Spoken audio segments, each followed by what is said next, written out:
네, 오늘은 미술 작품의 보존에 대한 것과 또 좋은 작품, 즉 좋은 재료를 잘 보관을 하면서 관리된 좋은 작품을 구분할 수 있는 것에 대해서 이야기를 드릴까 합니다. 또 오래된 그 지인분의 작업장을 방문했었습니다. 실제 둘러보면서 참 마음이 굉장히 안타까웠습니다. 뭐냐 하면 그분이 엄청나게 작업을 방대하게 하면서 하지만은 그 좀 약간의 세월이 지난 그림들, 10년 전, 20년 전, 30년 전 액자라든가 그 캔버스, 천, 그림의 상태가 이건 과연 작품으로서 생명력을 유지할 수 있을까라는 생각이 들었습니다. 그 많은 시간과 그 돈들이, 에너지, 열정들이 거의 그냥 제가 될 수 있는 무방비 상태로 방치되거나 아니면 그것이 변하는 거죠, 물리적으로. 또 최근에 또 제자가 와갖고 얘기를 좀 나누다가 제 그림을 보고 또 많은 또 이제 차이를 얘기하는 거예요. 선생님 그림이 굉장히 색상이 맑은데 이거 어떤 식으로 해갖고 색상을 맑게 유지가 되고 또 과거의 그림은 또 어떻게 재료를 썼는가에 대해서 얘기를 하면서 여러분한테도 또 그림을 그리는 사람이나 혹은 또 그림을 좋아하는 분들, 전시장에서든 혹은 작가 작업실에서도 그림을 볼 것입니다. 그런데 그 그림을 보는 것이 화려한 조명에서 화려한 게 이렇게 말을 잘하고 그런 분들의 그런 어떤 그 껍데기 이 포장에 현혹되어 갖고 정말 그 작품이 1년 후, 5년 후, 10년 후에는 어떻게 변할지 혹은 현재 그 작가 상태가 어떠한지에 대한 내부는 전혀 그 고려하지 않는 그런 것들이 너무나 많지 않을까. 그래서 제가 경험한 바에 의해서 즉 제가 한 50여 년간 이제 그림을 좀 본격적으로 해왔는데 거기에 대한 작품을 직접 보여드리면서 거기에 대한 장단점 또 제 경험뿐만 아니라 국내든 해외든 제가 보아왔던 거에서 실체를 정확하게 제 아는 범위에서 이야기를 드릴까 합니다. 사실 제 자신도 제 그림뿐만 아니라 다른 유명한 국내외 작가들의 그림을 보면서 이런 궁금증과 그런 것들을 많이 비교해 보고 했었는데 1980년대 초반에 과천에 그 국립현대미술관이 개관하면서부터 그쪽을 자주 가고 또 그다음에 인사동이라든가 다른 미술관도 계속 제가 서울의 대학원 다닐 때는 많이 갔었습니다. 그런데 근대 미술 그러니까 1900년 초 그다음에 중반까지 또 그다음에 1960, 70년대까지도 마찬가지입니다. 이 조금 세월이 지난 듯한 유화 그림들을 보면 대부분 탈색되고 갈라지고 상태가 굉장히 안 좋았습니다. 그래서 이건 당연히 세월이 지나면 그런가라는 생각을 했는데 가끔씩 해외에서 유명한 작가들, 해외 그런 작가들이 왔을 때 그림이 훨씬 더 오래된 100년이뿐만 아니라 몇백 년이 지난 그림인데도 아주 색깔이 좋은 것을 봤을 때는 궁금증이 더 많이 생겼습니다. 그래서 제가 대학교 다닐 때 이런 재료 사용에 대해서 교수님이라든가 또 선배님한테 물었을 때 사실 명쾌하게 그런 이유를 설명을 들었던 적은 한 번도 없습니다. 제가 생각하기에 그분들도 잘 몰랐던 것 같아요. 유일하게 제가 조금이라도 그 관심을 그런 궁금증을 해소한 것은 86년이던가요? 제가 대학교 4학년 때 미술 그 재료 그 회사에서 한번 특강이 나온 적이 있었어요. 그때 또 부분적으로 들었던 이야기가 많은 도움이 되고 했었는데 제가 또 다른 또 의문점은 그러니까 2002년부터 제가 미국에 이렇게 방문하면서 또 대형 미술관에서 원화로만 그 자료로만 보아왔던 세계적인 명화 작품들을 직접 보면서 좀 더 그러니까 세월이 오래된 작품인데도 세월이 오래 지났다는 것은 적어도 100년 이상입니다. 유화 작품인데 어떤 그림은 굉장히 방금 그린 것처럼 색상이 굉장히 선명하고 또 이 보존 상태가 상당히 좋아하는 거예요. 그러면 그거보다 역사가 불과 100년은커녕 몇십 년밖에 안 되는 한국의 그런 유화 그림들이 그렇게 대부분 탈색되고 갈라지고 그렇게 상태가 안 좋다는 것은 이건 뭔가 재료를 사용하는 것에서 보존하는 데에서 문제가 많았다는 얘기인 거거든요. 얼마 전에 제가 그러니까 지난달에 그러니까 유럽의 몇 개 나라를 다니면서 또 미술관하고 갤러리도 보면서도 그런 것도 또다시 더 절실하게 느꼈는데, 예를 들어서 반고흐 그림 같은 경우에 여러분 그 다음에 또 그 당시에 인상주의의 색채의 마술사라고 하는 보나르가 또 있습니다. 그 다음에 그 오르세 미술관에서 지난달, 지금도 아마 하고 있지 싶은데, 그 르누아르로도 거의 뭐 색채의 마술사 정도로 색이 그렇게 현란하게 잘 씁니다. 이러한 작가들의 그림들을, 대표작들을 쭉 보면서 느꼈는데, 그 사람들 적어도 한 150년, 뭐 한 200년 가까이 지금 세월을 가까이 지나면서 그림이 굉장히 그 색상이 맑고, 또 이게 가까이서 제가 봤는데 뭐 갈라짐이 별로 없는 그림이 상당히 많았습니다. 그러니까 보존 상태가 상당히 좋았었고, 또 그림의 색상이 아주 그 맑고 투명하면서도, 그랬을 때 이 재료를 사용하는 것에 대한 중요도가 얼마나, 그 다음에 사용 방법이 얼마나 중요한가를 다시 한번 더 생각을 하게 됐습니다. 그런데 그런 작가들 그림들이 다 좋은 것은 아니었습니다. 예를 들어서 반고흐 그림 같은 경우에 초창기의 그림이든 또 중반기의 그림이든 간에 이렇게 비교해 보면, 예를 들어서 같은 해바라기 그림이라도 색상이 맑고, 또 이 붓터치라든가 그런 그 라인이, 붓터치 그 모양이 아주 선명하게 남아 있는 반면, 어떤 것은 색상이 굉장히 탁해 보이고 또 많이 갈라지고, 그런 것들이 그림에 따라서도 차이가 많았습니다. 그것은 그 고흐가 그 그림을 예를 들어서 캔버스 상태, 그 다음에 밑바탕질, 그 다음에 그리는 과정, 그 다음에 보존에서 많은 차이가 났기 때문에 같은 비슷한 시기에 그렸던 동일한 주제의 작품이라도 그렇게 차이가 많이 났었을 겁니다. 그런 것처럼 뭐 한국 작가들이 그렸던, 아니면 해외 외국 작가들이 그렸던, 아니면 동시에 우리가 사는 작가들이 그렸던, 아니면 100년 전 혹은 200년 전 혹은 뭐 수백 년 전에 작가가 그랬던, 그것을 어떻게 사용하느냐, 재료를 또 어떻게 보존을 했느냐에 따라 갖고 천지 차이인 겁니다. 이 말은 여러분들이 지금 현재에도 그림이 수없이 많이 보는데, 이 그림의 재료를 정말 진지하고 또 제대로 또 한 그림과 그렇지 않는 그림은 많은 차이가 있다는 것이죠. 제가 감히 얘기하고, 이건 작품의 그 수준의 차이라고 할 수도 있겠고, 작가의 어떤 그런 전문성의 더 차이가 있지 않은가, 그런 생각을 말하고 싶은 겁니다. 그래서 여러분들은 이렇게 전시장이라든 그런 데에서 화려한 조명, 그 다음에 말 잘하는 분의 어떤 그런 아주 그런 그 현란한 말, 또 그런 어떤 분위기에만 판단할 것이 아니라, 그림을 제 생각엔 그 작가분이 적어도 이제 신진 작가들은 뭐 이제 같이 시작했으니까 뭐 경력이 얼마 있겠습니까? 또 작품이, 과거에 했던 작품이 얼마 있겠습니까? 하지만 적어도 중견 작가 이상, 혹은 또 뭐 대가라고 또 그런 어떤 엄청난 비싼 가격에 거래되는 그림 같은 경우에 한번 그 작품을 앞에만 보지 말고 뒷면은 어떤가, 그 다음에 그 안은 어떤가를 한번 궁금하게 생각해보고 확인해 볼 필요가 있다는 것을 얘기 드립니다. 또 가능하다면 그 사람이 10년 전에 그림은 어떻게 했는가, 20년 전에 그림은 어떠했는가, 30년 전에 어떻게 했는가, 그 말은 현재 그리는 그림이 앞으로 10년 후, 20년 전에 어떻게 변할 것인가를 충분히 예상해 볼 수 있는 거거든요. 뭐 20, 30년은 커녕 10년 전에 그린 그림들이 대부분 탈색돼 버리고, 또 아주 허술한 재료로서 변색해 버리고 갈라지고, 그렇다 그러면 지금 이게 현란하게 그림을 보고 하는 그런 것들은 한마디로 눈속임인 겁니다. 눈속임이나 다를 바 없다고 생각되는 거거든요. 저는 이런 것들이 너무 만연하기 때문에 제 역시도 이 재료를 사용하고 이런 거에 고민을 많이 합니다.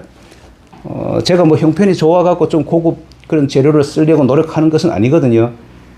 그냥 무작정 많이 하는 거, 열심히 하는 거 좋습니다.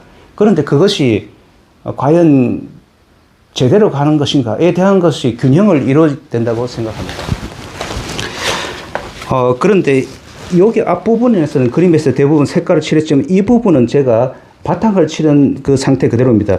최초의 캔버스를 사면 이게 원천 그 상태 그대로거든요. 원천 상태 이대로 해서 제소를 여기 두께 있는 부분까지 제가 칠합니다. 그러면 지금 지금 좀 더 태양광선에서 자연광에서 보면 좀 더 이게 차이가 나타나는데 지금 이것이 거의 한 1년 정도 지났는데 벌써 아마 처음에 살 때하고는 달리 약간씩 색깔이 누르스름하게 지금 변하고 있습니다.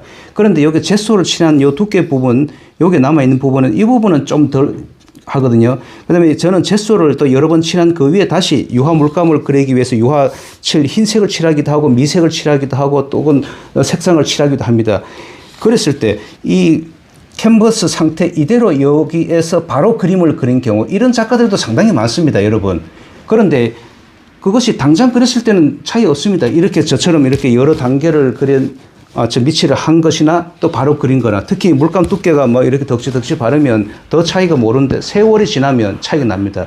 즉, 이 바탕에 있는 색깔은 세월이 지나면 누렇게 변하거나 금방 탈색이 되거든요. 그 말은 이렇게 얇게 칠한 이런 색깔의 어떤 색감의 미세한 이런 것들이 그림이 변한다는 거죠. 그 다음에 이 유화 물감도 마찬가지로 유화 물감을 칠해갖고 흰색이든 이런 색깔이든 저는 여기에 딱 알맞게 그림을 또 색깔을 얹혀 칠해주거든요. 그러면 이것도 제대로 건조라는 것이 겉에서 이렇게 마르는 것뿐만 아니라 이 색깔이 예를 들어서 밑에 이 칠했는 그 물감의 독성이라든가 기름 성분이 또 우러나오면 좀 변하거든요. 그래서 저는 젯소는 금방 칠해도 뭐 날씨가 좋고 할 때는 하루에도 뭐 여러 번 칠해도 이게 금방금방 마릅니다. 그런데 유화 물감을 칠하고는 적어도 이건 몇 개월을 기다려야 됩니다. 그러면 이 누런 기름 어떤 성분들이 올라옵니다. 베인 것이. 그 위에 그래야만이 색상의 변색이 덜 합니다. 이게 굉장히 좀 번거로운 일이거든요. 하지만 이렇게 하는 방법이 가장 색깔을 좀 오래, 여기 칠하는 그런 그림들의 색깔을 오래 칠할 또 오래 보존하는데 상당히 차이가 있습니다. 물론 또 이 제가 이 국산 이게 아사천 마를 쓰는데 일반 면천하고는 또 차이가 납니다. 근데 여기에서도 사실은 전 세계적으로 나오는 제품과 비교했을 때 뭐 벨기에, 프랑스 전 세계 최고급 어떤 그런 천하고 또 이 최고급 천에서도 또 차이가 있습니다. 하지만 광목 그런 천보다는 이게 고급스러운 거고 나무 같은 경우도 마찬가지입니다. 캔버스 나무 틀이 이렇게 스기목 이런 거는 몇백 년 지나도 거의 뭐 그러니까 뒤틀림 없이 거의 대부분 반듯하게 잡아줍니다. 이런 것들이 나무 틀과 그 다음에 천에서도 차이가 나고 그보다 더 중요한 것은 이 그리는 캔버스에서 밑칠하는 과정입니다. 그러니까 젯소라는 이런 것을 기본적으로 반드시 칠해야만 되는 겁니다.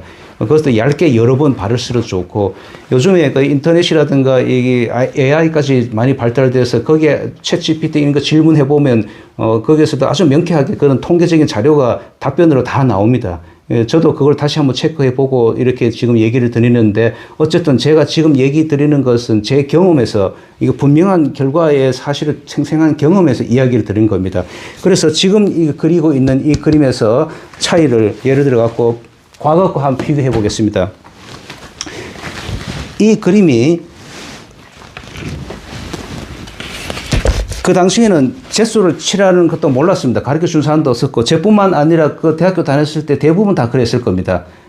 제 기억은 그래요. 대부분 다 그냥 캔버스, 이 광목천 혹은 조금 이제 뭐 돈 들여 갖고 이렇게 이것도 광목천이에요. 당시 제가 뭐 아사천 대학교 때는 아사천을 거의 쓰지 못했을 것 같습니다. 그 필요성도 잘 몰랐고 그런데 이제 대학교를 졸업할 때쯤 이 아사천 이 그린 거 그다음에 이 캔버스 틀 당시에 학생들이 쓰는 것은 굉장히 얇고 하는데 불과 몇 년 지나지 않아도 나무가 벌써 뒤틀리더라고. 그 다음에 나무가 썩어가고.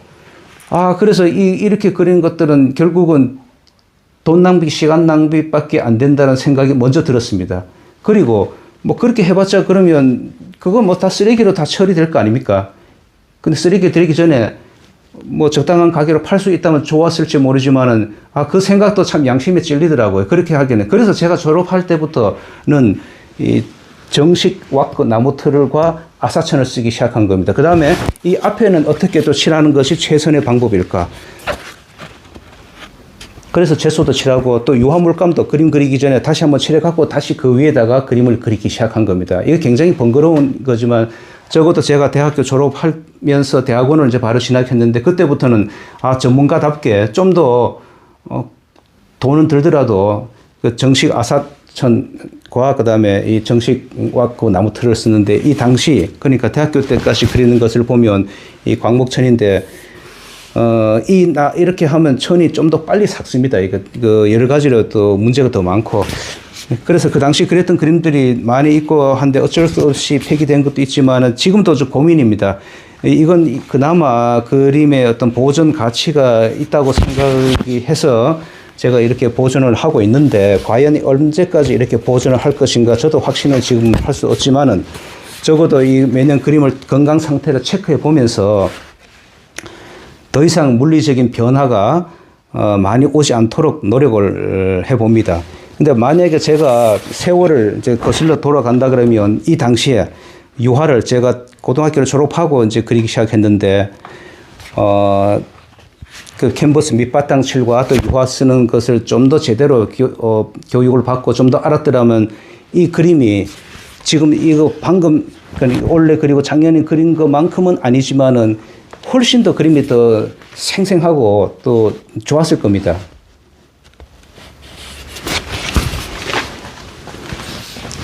그래서 제가 여러분 앞면 보지 말고 뒤도 한번 비교해 보라는 겁니다. 제가 이것은 캔버스가 몇 년 되지 않은 거지만 몇십 년 지난 것도 제가 이 캔버스 나무틀 정식 와커틀은 방금 산 것처럼 아주 생생하고 아주 튼튼하고 아무 문제 없습니다. 견고합니다.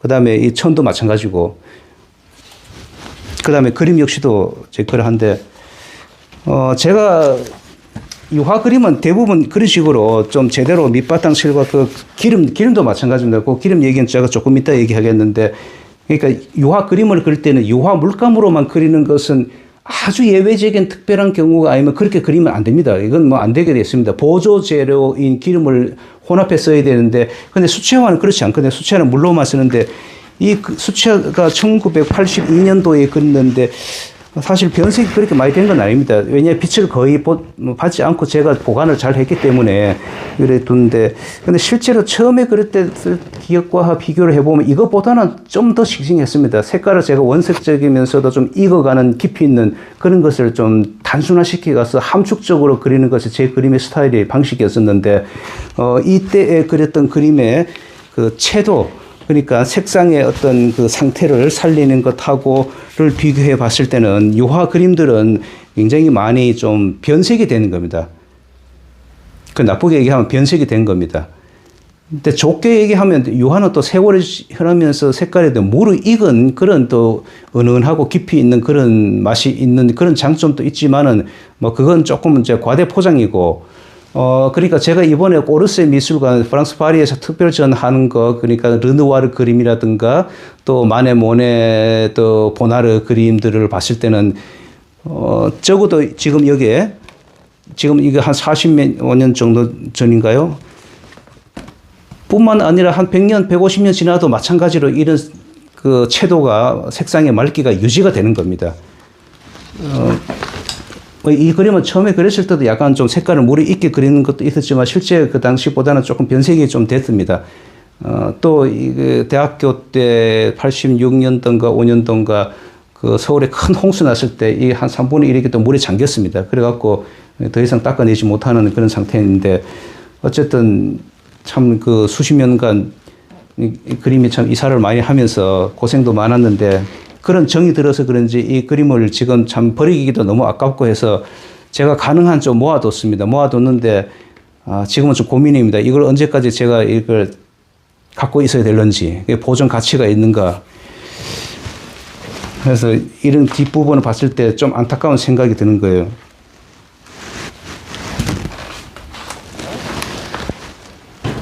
제가 기름에 대해서 제가 그래서 80년대 후반부터는 이 리킨을 주 그 미디엄 그 보조 재료로 씁니다. 유화 물감과 리퀸. 이 장점은 이게 좀 빨리 마른다는 거. 그 다음에 두껍게 칠해도 갈라지지 않는다는 거. 그 다음에 맑은 색깔이 계속 유지가 된다는 이 세 가지가 굉장히 막강한 기능입니다. 그래서 이게 굉장히 좀 비싼 편입니다. 영국 윈젤 뉴턴사에서 나오는 그 전 세계적으로 한 가지 제품밖에 없는데, 이게 좀 뻑뻑한데 그림에 따라서 좀 부드럽게 그리려면 조금 그렇게 묽게 하는 것도 또 따로 있습니다. 어쨌든 이 리킨을 제가 주 재료로 그렇게 씁니다. 그런데 그 전에는 뭘 쓰느냐. 즉 이렇게 탈색이 심하고 이러한 것에서 두껍게 하는 것은 엄두도 내기 어려운 거죠. 그 린시드하고 그다음에 테레핀. 거의 제가 봤을 때 대학교의 대부분 아니 모든 학생들이 아마 글을 썼을 겁니다. 린시드는 이게 접착력을 높여주는 그런 효과고, 또 테레핀은 또 이렇게 농담을 조절하는 그런 두 가지 역할이기 때문에 겨울에 여름에 또 그 농담의 조절은 비율은 다른데, 어쨌든 그것이 두 가지가 다 그림을 또다시 이게 변색하게 만드는 겁니다. 그래서 린시드라도 또 국산 그 당시, 요즘은 좀 더 좋아졌겠지만 어쨌든 굉장히 저렴했기 때문에 그냥 공업용으로 나온 그런 것들이, 물감도 사실 뭐 그렇게 고급스러운 건 아닌 어떤 그런 저렴한 거 썼지만은 기름까지도 더 공업용으로 하니까 변하지 않을 수가 없는 거겠죠. 처음에 그랬을 때 아무리 그림이 좋고 하더라도 싱싱하고 맑은 색깔이라도. 그래서 뭐 그런데 얘기로는 어떤 린시드, 테레핀이라 하더라도 또 고급적인, 그러니까 수입산 그런 게 좋다 해갖고 또 일부 쓰는 학생들도 있고 하셨는데, 그래서 테레핀보다는 페트롤이 조금 더 낫다는 얘기도 하고 뭐 그렇게 했는데, 그나마 그 린시드의 역할을 조금 더 보조해 줄 수 있는 것들이 뽀삐 오일은 린시드보다는 조금 더 이렇게 누렇게 변하는 것을, 황변 현상을 좀 줄여주는 역할을 하기도 합니다. 그래서 제가 또 필요에 따라서 그림이 조금 더 섬세하게 그려야 되거나 좀 천천히 건조를 시켜야 할 경우에는 이 뽀삐 오일을 또 사용해서 그릴 때도 간혹가다 있거든요. 이거 뽀삐 오일이 그나마 좀 낫다는 것을 얘기 드리고 싶고, 어쨌든 그 린시드 반드시 써야 된다 그러면 차라리 뽀삐 오일을 하든가, 이것도 좀 좋은 제품을 좀 메이커 있는 것을 쓰는 게 나을 겁니다. 그 다음에 테레핀보다는 저는 페트롤이 좀 더 낫다고 생각되고, 어쨌든 그거보다는 저는 이것을 더 강력하게 추천을 하고, 제가 이걸 쓰면서는 이것을 쓴 이후부터는 색깔이 과거에 그랬던 거하고 비교하면 현격한 차이가 납니다. 그 다음에 그 위에다가 그림에 이 바니쉬를 바르는 그 문제에 대해서 저는 사실 바니쉬를 거의 쓰지 않습니다. 이게 지금 바니쉬가 대표적인 유화용도 있고 뭐 아크릴용도 있고 여러 가지가 있습니다. 이거 유화용 바니쉬, 이거 매트는 이제 무광이고, 그로스 바니쉬는 이게 유광인데, 필요에 따라 가고 광택을 적당히 내기 위해서는 이거 그로스 바니쉬 유광을 쓰기도 하고 또 하는데, 지금 전시하려고 했던 액자 그림을 보면 이런 그림 같은 경우에 제가 리킨으로만 썼거든요. 또 바탕칠도 또 잘 된 상태에서 이렇게 뭡니까 했는데, 이 정도의 어떤 적당한 광택이 나고 적당한 어떤 이런 윤기에서 이게 100% 굳은 건 아니거든요. 겉에는 다 마늘났지만 또 안에까지 마르려면 또 수개월, 뭐 1년까지도 걸립니다. 좀 두께가 좀 있는 거기 때문에 이런 경우에 리킨을 써서도 충분히 그림이 만족을 합니다. 그러면 여기에 굳이 바니쉬를 바를 필요가 없는 거죠. 바니쉬가 칠하는 것이 그림의 보존과 또 효과를 더 좋게 하는 그런 장점도 있지만은 반드시 그런 것은 아닙니다. 또 필요에 따라 바니쉬를 바르면 더 이상 여기에 손을 댈 수가 없거든요. 왜냐하면 전체를 다 코팅을 하는 거기 때문에. 그래서 저는 좀 신중하게 그래서 바니쉬를 필요하면 간혹가다 하는 편인데, 그래서 이 수채화 같은 경우에는 조금 경우가 이제 다른 거라 봐야 되고 하는데, 어쨌든 이렇게 그 유화, 정확하게 얘기한다면 제가 이 나무와 이 꽃은 유화로 그렸지만 이 배경에 물맛을 내기 위해서 아크릴을 그렸습니다. 그런데 이런 경우와 또 이런 경우를 이제 비교하면 극단적인 그런 비교라고 할 수 있는 거거든요. 제가 왜 이걸 이거 1983년 겨울에 그린 거, 그 다음에 이건 작년에 그린 것일 겁니다. 이게 40여 년이 훨씬 더 지나도 이렇게 변해서 그런 것이 아니라, 그때 시에 사서 또 그 다음에 이 그림을 그렸던 과정하고 이게 별로 건강하지 못한, 전문성이 부족한 그런 것이었었죠. 그런데 이걸 보시면 제가 이걸 그림을 그리기 전에 이 젯소칠을 이것은 의도적으로 여백을 살리기 위해 갖고 최소한 5번 이상을 칠했습니다. 굉장히 번거로운 일입니다.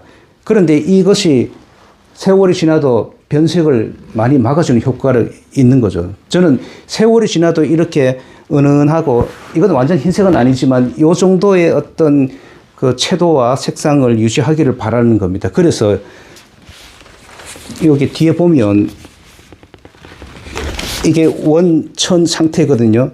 원천 상태이고, 그 다음에 옆에 두께 부분까지 제가 젯소를 여러 차례 또 이 발랐는 겁니다. 여러 차례 발랐고, 칠했고, 그 다음에 여기에 이제 이렇게 아크릴 효과도 있고, 또 그 다음에 유화로 그린 것도 있고, 뭐 이 꽃도 이렇게 그리고 했는데, 이게 지금 보면, 적어도 이렇게 완전히 굳었기 때문에 뭐 의도적으로 일부러 이렇게 긁어낼 필요는 없는데, 이렇게 만지면 굉장히 단단하게 이게 어지간한 뭐 충격이 아니면 이게 떨어지지 않죠. 탈색이 되지 않고.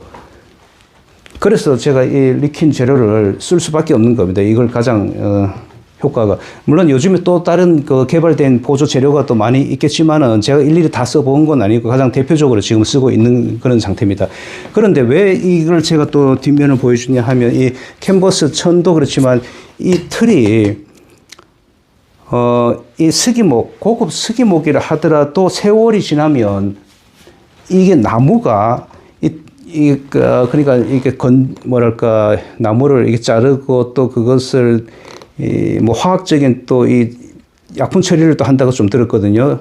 또 나무 자체의 독성도 있을 수도 있고, 그래서 벌레라든가 그런 어떤 나무의 그런 변화를 좀 예방하는 차원이 있다고 하는데, 문제는 그것이 이 나무 틀이 있는, 그러니까 세로축, 뭐 이 가로축에 나무가 공간이 좀 떨어져 있어도 이 달라붙어 있는 것은, 거의 접착해 있는 것은 더 말할 필요 없는데, 그것이 앞에 캔버스 앞면에 예를 들어서 이런 틀 부분에 나무 틀이 누렇게 배겨 나오는 경우가 자주 있습니다. 그런데 이렇게 전체적으로 컬러풀하게 색깔을 많이 칠하면 상관없어요. 거의 뭐 그런 것이 배겨 나와도 눈에 거의 들어오지 않지만은, 이렇게 여백이 투명하게 색깔이 유지되는 부분에 만약에 이렇게 나무 틀이 이 색감이 누렇게 배겨 나오는 거, 여러분들 뭐 심지어 미술관에, 제가 국립현대미술관에도 그런 작품들을 본 적이 있고, 또 다른 미술관에도 그런 보았거든요. 뭐 그렇게 뭐 수백 년 지난 것도 아니고 불과 몇십 년, 한 10년 뭐 전후, 20년 전후 그림인데도 그렇게 나오더라고요. 그런데 저도 그림이 불과 몇 년 안 지났는데도 그런 경우를 본 적이 있습니다. 그래서 제가 궁금해갖고 화방에 있는 그분하고 얘기하다 보니까 나무가 제대로 오랫동안 이렇게 건조를 제대로 안 했거나, 그 다음에 나무 자체가 독성이 또 이렇게 흰 여백이 많을 경우는 배겨 나올 수 있는 걸 얘기하더라고요. 그래서 제가 그 다음부터는 더 조심하게 됐습니다. 즉 이렇게 여백이 있는 그림에서는 색상이 있는 걸 칠하든가, 아니면 또 이런 요즘에 또 이 알루미늄 캔버스가 개발이 됐거든요. 이게 사실 여기 있는 것보다는, 나무로 된 것보다는 좀 더 가격이 더 비쌉니다. 또 이게 어쨌든 이 나무죠. 나무고 이건 알루미늄.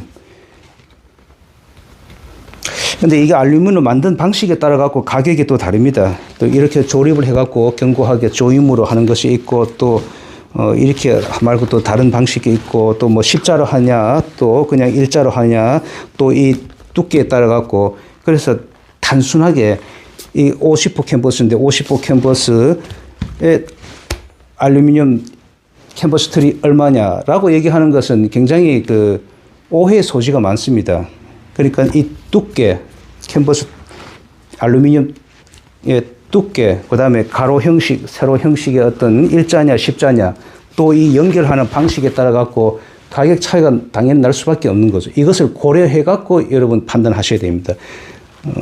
이것도 마찬가지고, 이것도 뭐 그냥 십자로 된 것도 있고, 일자로 된 것도 있고, 두께도 있고 하지만, 뭐 이 정도가 가장 표준입니다, 이게.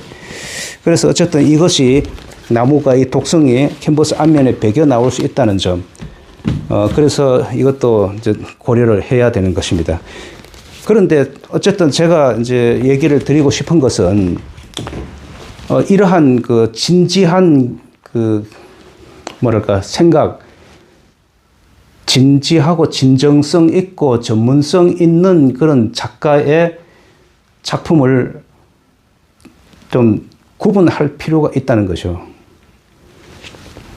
그것은 안타깝지만 제가 며칠 전 그런 분 제가 지인분 작가 뭐를 갔을 때 참 너무나 안타까웠습니다. 제가 또 뭐 그분한테 뭐라고 얘기한다는 것은 경우에 맞지 않고 그냥 돌아왔지만은 불과 10년도 안 지난 그림인데 굉장히 많이 좀 탈색돼 보이더라고요. 더구나 이런 그 정식 나무틀이나 뭐 이것도 아니고 했을 경우에 더 나무가 사가버리고 뒤틀리고, 더 심지어 어떤 작가들은 이렇게 얘기합니다. 그냥 판매하면 그만이 아니냐. 그 다음에는 그 갖고 있는 사람들이 해야 될 일이 아니냐. 라고 얘기하는 사람도 있습니다. 정말 그 얘기는 좀 무책임한 얘기라고 생각됩니다. 저는 제가 10년 전, 20년 전 그림들을 갖고 있는, 소장하고 있는 분들이 제가 지금 이렇게 보여주는 것처럼 최상의 상태라고 이라고 장담은 못하지만은 혹시라도 제 그림에서 이게 좀 뭐 갈라짐이 심하거나 좀 문제가 있으면 저한테 언제든지 갖고 오게 봐요. 그러면 제가 아무런 조건 없이 그 그림을 좀 보완을 해드리겠습니다. 제가 유튜브 이 동영상 인터뷰를 제 그림을 소장하고 있는 분들이 몇 분이 볼지는 모르지만은 적어도 제가 세월이 지난 그림이면 일수록 그런 제 전문성이라든가 이런 것들이 좀 더 부족했을 것입니다. 그래서 실제 그림이 세월이 지나면 갈라지는 현상이 있을 수도 있거든요. 그런데 그림의 색상에 따라 갖고 또 갈라지는 현상이 많은 것이 있습니다. 즉 색상이 예를 들어서 프루시안 블루 같은 경우에 짙푸른 색깔 같은 경우에 청록이 짙푸른 그런 색깔 같은 경우에 갈라지는 현상이 더 많더라고요.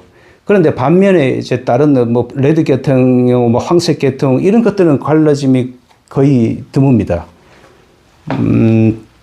이건 제가 통계적으로 많은 그림을 비교해 봤을 때 말하자면 여기서 얘기한다 그러면 뭐 이런 식의 색상. 그래서 이런 같은 경우에는 또 세월이 지나다 좀 더 유심하게 제가 관찰해 봅니다. 혹시 갈라짐이 있지 않은가. 그래서 제 그림, 그런데 의도적으로 제가, 의도적이랄까, 너무 뭐 빨리 건조하게 마르게 하면서 이 물감의 어떤 층이 얇고 할 경우에, 그 건조 속도에 따라 갖고 이게 또 기름 배분해서 조금 그게 차분하게 단계적으로 한 것이 아닐 경우에는 갈라짐이 있을 수도 있거든요. 그 다음에 또 우리 한국 같은 경우에는 계절에 따라서 이 습기 차이, 온도 차이가 크기 때문에 거기에 따라서 천이 늘어났다 팽창하는 그런 차이가 있습니다. 어쨌든 거기에서 그림의 변화가 있고 한다 그러면 제 그림을 갖고 오시면 제가 충분히 그걸 이제 보완해 드릴 테니까 가져오시기 얘기해 주시면 감사하겠습니다. 어쨌든 이 그림을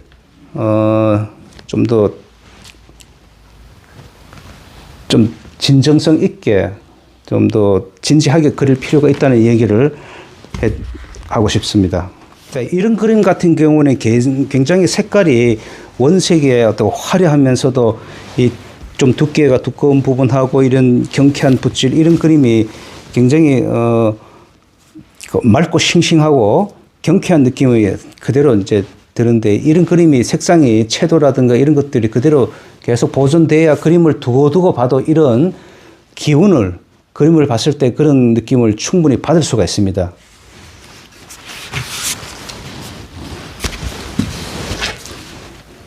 그 과정을 어떻게 해왔는가를 이 뒷면과도 이게 결부된 문제거든요.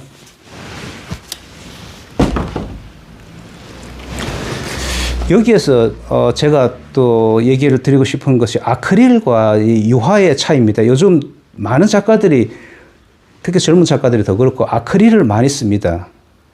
아크릴 제 기억으로는 80년대 후반에 이제 개발된 그렇게 나온 거고 유화 물감은 르네상스 이때부터니까 수백 년의 세월에서 써온 그런 증명된 그런 것이 있는데 아크릴은 유화보다는 일반적으로 더 저렴하고 아주 간편하게 그릴 수 있는 정말 좋은 재료고 그다음에 보조 재료를 다양하게 쓰는 거에 따라 갖고 효과를 다양하게 또 낼 수가 있거든요.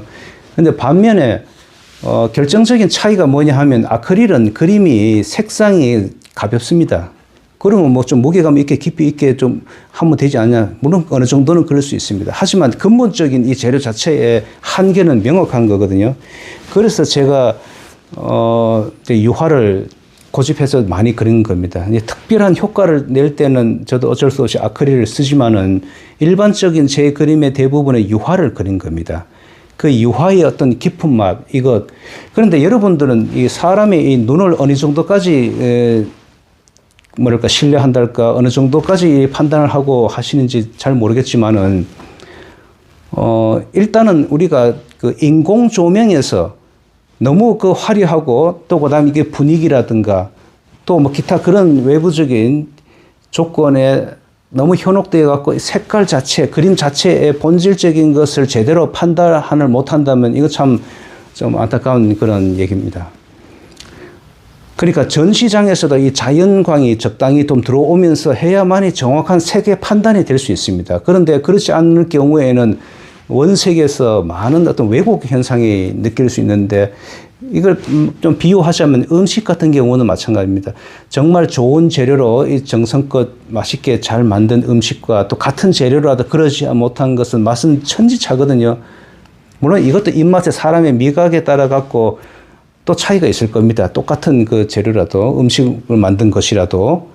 그다음에 마치 또 후각 이 냄새를 맡는 것도 마찬가지죠. 이게 사람의 일반적인 이 냄새를 맡는 것보다는 우리가 뭐 개라든가 이런 사냥개 뭐 이런 것들은 뭐 엄청나게 그게 예민하게 발달되어 있다고 하지 않습니까? 그럼 이 사람의 눈도 마찬가지입니다. 이 색에 대해서 또 대상에 대해서 또 물감의 어떤 다양한 그런 것을 엄청나게 훈련된 그런 눈에서 보는 거하고 그렇지 않는 거에서는 굉장히 많은 차이가 있다고 봐야 되는 겁니다. 그래서 제가 왜 그러냐 하면, 미술관에서 오래된 그림 물감 같은 경우에 오래된 그림에서 보면 볼수록 정말 색깔이 환상적인 그림들이 있습니다. 그런데 물감을 이 나오는 색상 이런 것은 한계가 있거든요. 또 그것을 그리는 게 한계가 있는데 그 차이는 또다시 어떤 차이가 있냐면 세월의 차이입니다. 세월이 흐르면서 색깔이 무르익어가는 그런 게 있습니다. 이 무르익어가는 거하고 또 색깔이 변한다는 이것은 다른 개념으로 봐야 됩니다. 색깔이 변하고 탈색되고 뭐 기타 그런 것들은 부정적인 거지만 무르익어간다는 것은 굉장히 긍정적인 어떤 그런 겁니다. 그러니까 원형의 색깔을 유지하면서 그것이 세월이 흐르면서 자연스럽게 깊이감 있게 색깔이 우러나는 것. 여러분, 그래서 제가 예를 들어서 파리에 가실 일이 있으면 혹은 독일 뮌헨에 가면 그 피타코테 거기는 자연광이 참 잘 되어 있습니다.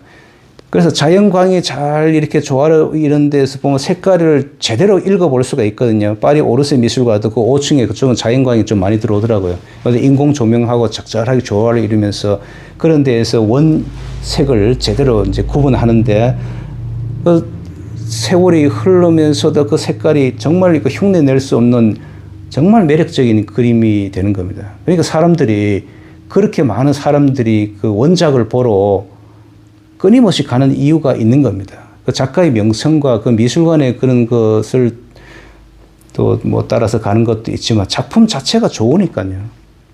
그것은 정말 눈으로서 사람이 빨려 들어가는 거거든요.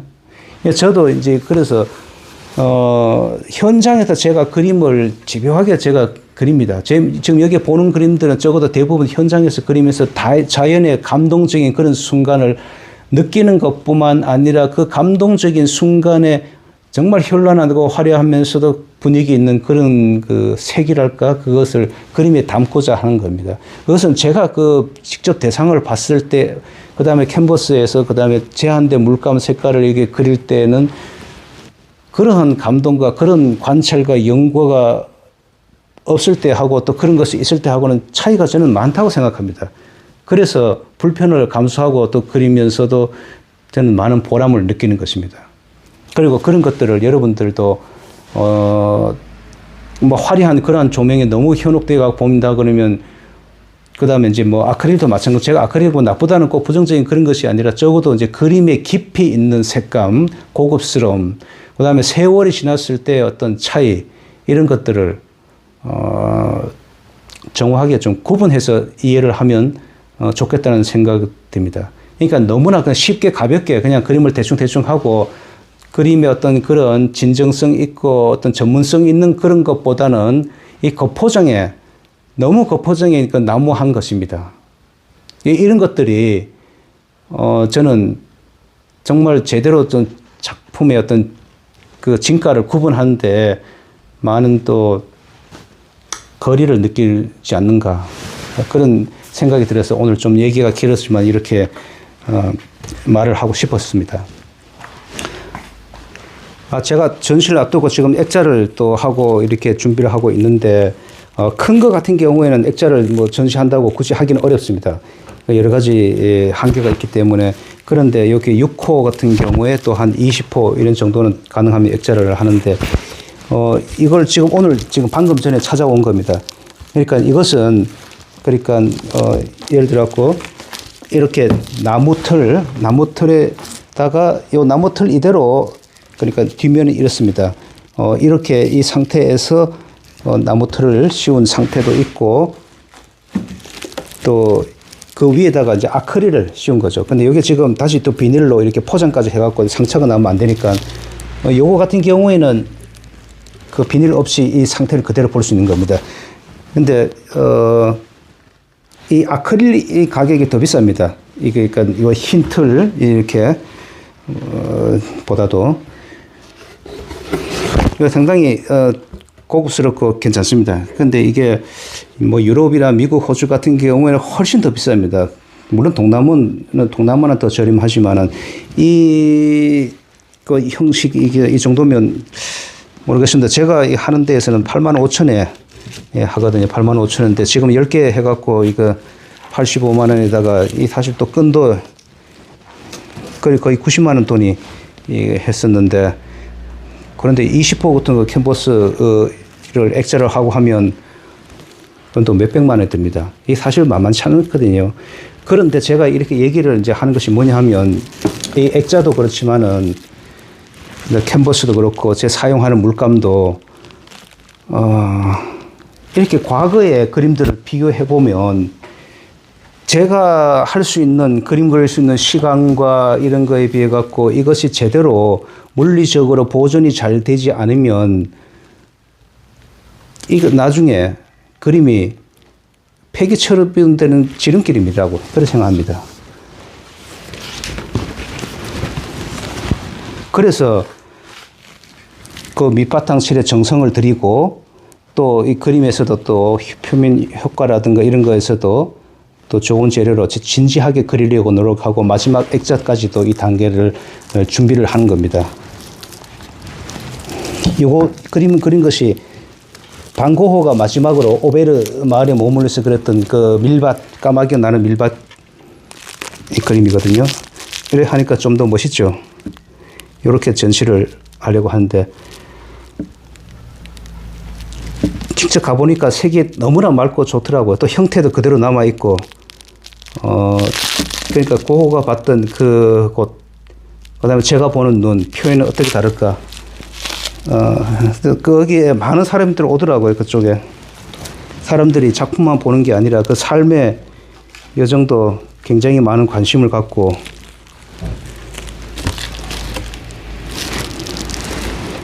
또 이런 거 에펠탑에서 제가 이번에 그렸던 이 그림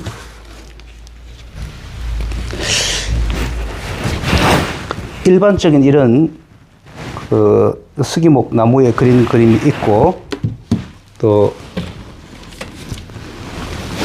이렇게 알루미늄으로 된 형식의 이렇게 또 위에 한 경우 한번 시도를 해봅니다.